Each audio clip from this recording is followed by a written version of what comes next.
Hello and welcome back. GovDoc News, no opinions, just facts and summaries of government documents. You take it from there. We are back with the President's Memorandum from October 6th, 2025, Department of War Security for the Protection of Federal Personnel and Property in Illinois. All right, so we have a memo from the president addressing the currently unfolding situation in Chicago, Illinois, where federal facilities and personnel are facing violent attacks.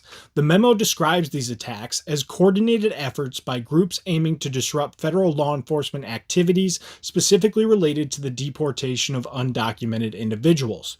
The memo states that these groups are using violent demonstrations, intimidation, and sabotage, and goes on to say that similar issues are occurring in other states in the Union. But before we get into what the memo actually instructs, I want to give everyone out there a little bit of a breakdown in terms of the situation the memo is describing.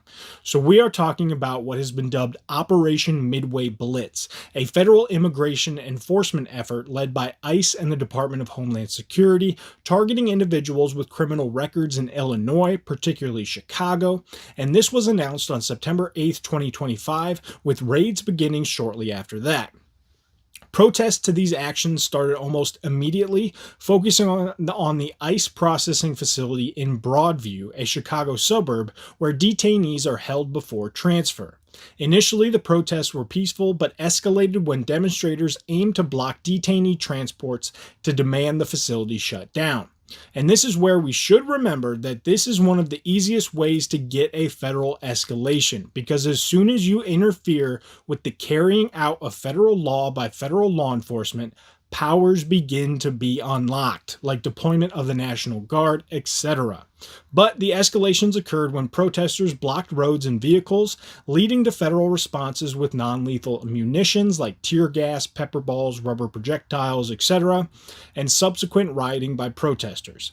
This cycle repeated and escalated further, and this past weekend saw protesters surrounding the facility and clashes with federal agents ensued.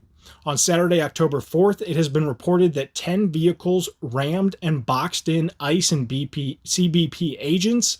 An armed woman named Marimar Martinez was shot after ramming and firing at agents, and protesters began hurtling rocks and bottles toward agents. There are also, with subsequent responses from agents, of course.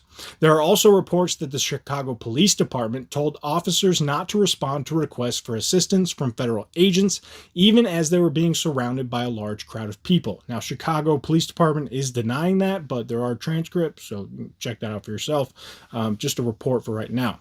As a result of all of this, the president has determined that these incidents and the threat of more violence are preventing the enforcement of federal law. The president is therefore calling up at least 300 members of the Illinois National Guard to federal service. Their mission will be to protect federal personnel and property in Illinois, particularly at locations where violent demonstrations are disrupting or likely to disrupt federal law enforcement activities, and the deployment will last for 60 days or as determined by the Secretary of War. All right, that's it for this one. Kaimo, keep your mind open, do your own research, form your own opinion. See you next time.